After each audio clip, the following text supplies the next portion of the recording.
Is it game over for SherpaX, the canary network of ChainX? Well, in today's video we're gonna dig into this article, which pretty much explains what the vision is with regards to the SherpaX crowd loan on Kusama after so much hype. And again, this article is not new, but I just wanted to dig into it because I have not done a dedicated video explaining what is the situation, with so many people asking where is my KSX airdrop, for holding PCX, for seeing the PCX price dump right after the snapshot, and then not seeing the SherpaX team decide to actually start this crowd loan. Well, let's talk about it in today's video to find out what's going on with SherpaX, and is it game over? Can we forget about it, or will we see it return? Well, let's see. Well, they've actually posted here saying that they've recently received a lot of inquiries from the community about when SherpaX will start a crowd loan. Here are the thoughts and suggestions of the PolkaX team on this matter. The reasons are as follows. ChainX has long used legal compliance as an important indicator, as China's regulatory policies are not yet clear. Considering the long-term benefits of the project, further action should be taken after the relevant policies are released.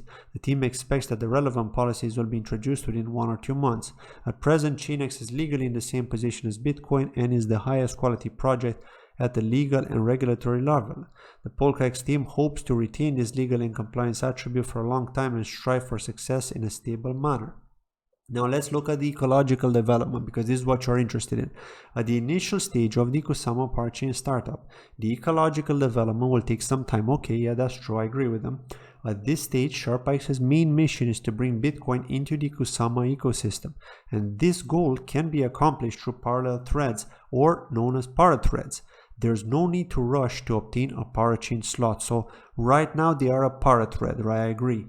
Now coming is currently being actively promoted. When phased results are achieved, SherpaX will receive more support from, firstly, the number of users. The coming operation team is confident that it will reach over 100,000 users before and after the start of the second batch of the auctions. BitSwap is the hottest new way to trade tokens. Crawling all the top decentralized exchanges, BitSwap will get you the very best price and value for your trades.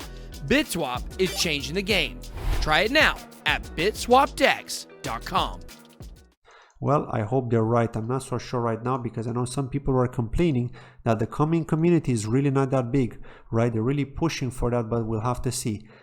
Second, the perspective of capital. Coming will bring the capital blessings of the world's top institutions to ChainX and SherpaX. Well, we'll have to see about that. Again, these are just words, but we need to see the actions.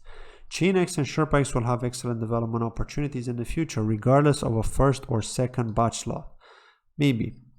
Now, time cost for factors. So after 48 weeks, the lease period in the first batch of parachains will expire. In the initial stage of Kusama parachains, when there are few ecological applications, the lease period may have been over half before the parachain becomes ecologically viable, and the time cost is huge. Okay, so that is one good point.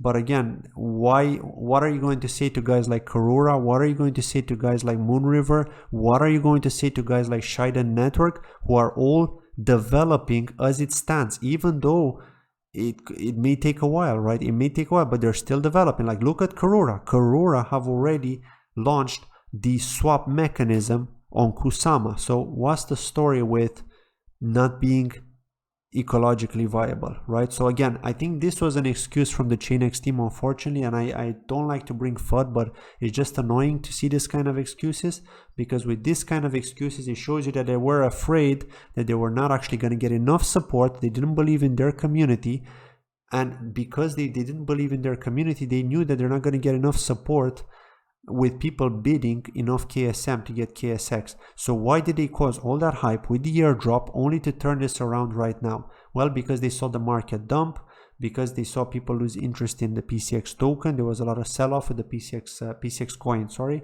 There was a lot of sell-off with the PCX coin. They were afraid people would lose trust in the project. And remember, like, ever since we had that price growth for ChainX, when it went to like $15 and we saw a humongous dump, they immediately imposed that rule with the 14-day lockup for the staking, right? They no longer accepted the 3 days. After having the 3-day lockup for so long, only because of a price move, they decided, okay, let's do it our way. And now when it's about the community, they want to do it their way once again, right? They don't want to, they're afraid of taking the risk. So this is what annoys me with the ChainX team, right? Okay, fair enough, they've improved their marketing, but I mean, these kind of excuses are really annoying to me personally. Okay, I don't know about you, but yeah, it's definitely not something I like. So let's just continue on here. So at the same time, it is technically simple to start a crowd loan immediately, but it means that we make our supporters lock their KSM for a long time. Fair enough, yeah, with no actual benefit and a big cost for supporters. Well, fair enough, but why are you then only giving away 10 KSX for each one KSM? I mean, do you really believe, if you don't believe the KSX token should be that valuable, why not give maybe 100 KSX for each one KSM, right? I think that would make more sense, considering that all the PCX holders are also going to get the KSX airdrop, right? So yeah, I mean, they've come up with those tokenomics, and then they realized, oh, we can't make so much money from the KSX token, so let's back down. Also, the community has been selling a lot, the market is not doing well, so they thought about all this, and they're like, if we can't make money, what's the point, right? So he's saying that he's hoping to help, they're saying that they're hoping to help supporters save costs.